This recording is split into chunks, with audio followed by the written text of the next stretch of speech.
आपको पता है किसान भाइयों कि धान की फसल में हमको जिंक सल्फेट कब डालना चाहिए? और क्या आप जानना चाहते हैं किसान भाइयों कि धान में जिंक सल्फेट हमको कितनी मात्रा में डालना चाहिए? और इतने वर्षों से किसान भाइयों आप जिंक डाल रहे हैं धान की फसल में, पर क्या आपको पता है कि धान की फसल में जिंक सल्फेट डालने से हमको कौन कौन से फायदे मिलते हैं? और क्या आप जानते हैं किसान भाइयों कि धान की फसल में हमें सल्फर कब डालना चाहिए? और सल्फर डालने के बाद किसान भाइयों हमको कौन कौन से फायदे मिलते हैं? अगर इन सवालों के जवाब आपको नहीं पता है किसान भाइयों, तो बिल्कुल सही वीडियो पर आपने क्लिक किया है। पूरा वीडियो अंत तक देख लीजिएगा। इन सभी सवालों के जवाब आपको मिलने वाले हैं। साथ ही किसान भाइयों, अगर आप हमारे चैनल पर पहली बार आए हैं तो चैनल को सब्सक्राइब करके बेल आइकन को ज़रूर दबाएं, ताकि हमारी आगे आने वाली वीडियो की नोटिफिकेशन भी आपको मिलती रहे। सबसे पहले बात करते हैं किसान भाइयों कि धान की फसल में हमको जिंक कब डालना चाहिए। किसान भाइयों, धान की फसल में अमूमन किसान भाई अपने हिसाब से जिंक सल्फेट डालते हैं, लेकिन जिंक सल्फेट डालने का सही समय है किसान भाइयों। उसी समय के अंदर किसान भाइयों अगर आप अपनी धान की फसल में जिंक सल्फेट डालेंगे तभी आपको अच्छा रिजल्ट मिलेगा। अगर जिंक सल्फेट के सही समय की बात करें किसान भाइयों, तो धान रोपाई के 15 से 25 दिन के अंदर आपको जिंक सल्फेट डालना चाहिए।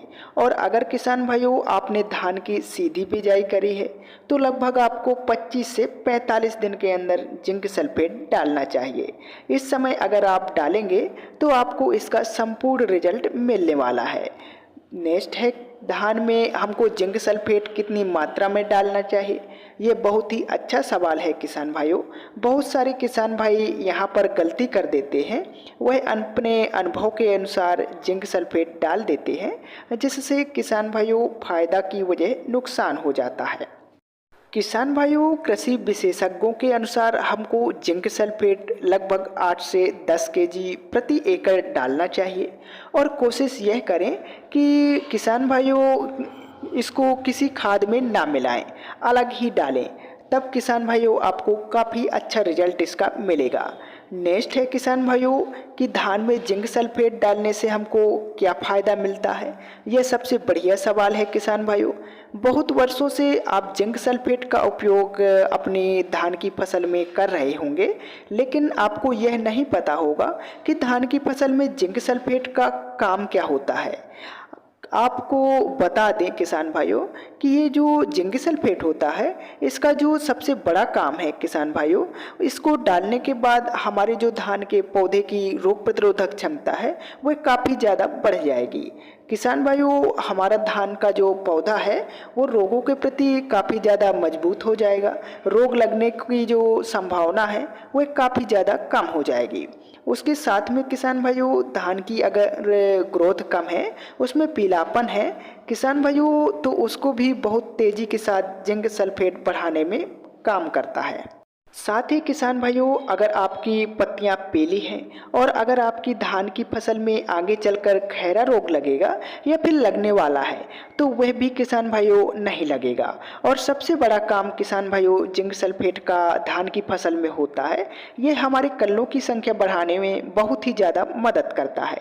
इसको डालने के बाद किसान भाइयों हमारी धान की जो कल्लों के निर्माण की प्रक्रिया है वह बहुत तेज़ी के साथ बढ़ जाती है और धान की फसल में हमको काफ़ी ज़्यादा कल्ले मिलते हैं।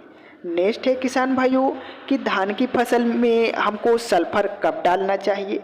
सल्फर भी किसान भाइयों एक ऐसा तत्व है जिसको आपको धान की फसल में ज़रूर प्रयोग में लाना चाहिए। इसका प्रयोग में लाने के बाद किसान भाइयों आपको काफ़ी अच्छा रिजल्ट धान की फसल में मिलता है। अगर सल्फर के प्रयोग की बात करें किसान भाइयों, तो इसको आप धान की रोपाई के समय पर भी डाल सकते हैं और धान की रोपाई के लगभग 20 से लेकर 35 दिन के अंदर भी किसान भाइयों इसका प्रयोग आप कर सकते हैं।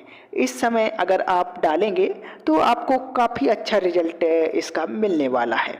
नेक्स्ट बात करते हैं किसान भाइयों कि धान में हमें सल्फर कौन कौन से फायदे देता है।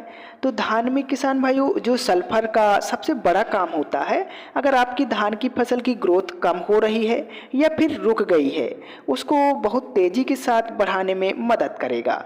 साथ ही किसान भाइयों सल्फर हमारे धान के पौधे के लिए टॉनिक के रूप में भी काम करता है। हमारे जो धान के पौधे में एंजाइम पाए जाते हैं किसान भाइयों, उन एंजाइम को सक्रिय करने में भी सल्फर का बहुत बड़ा रोल माना जाता है।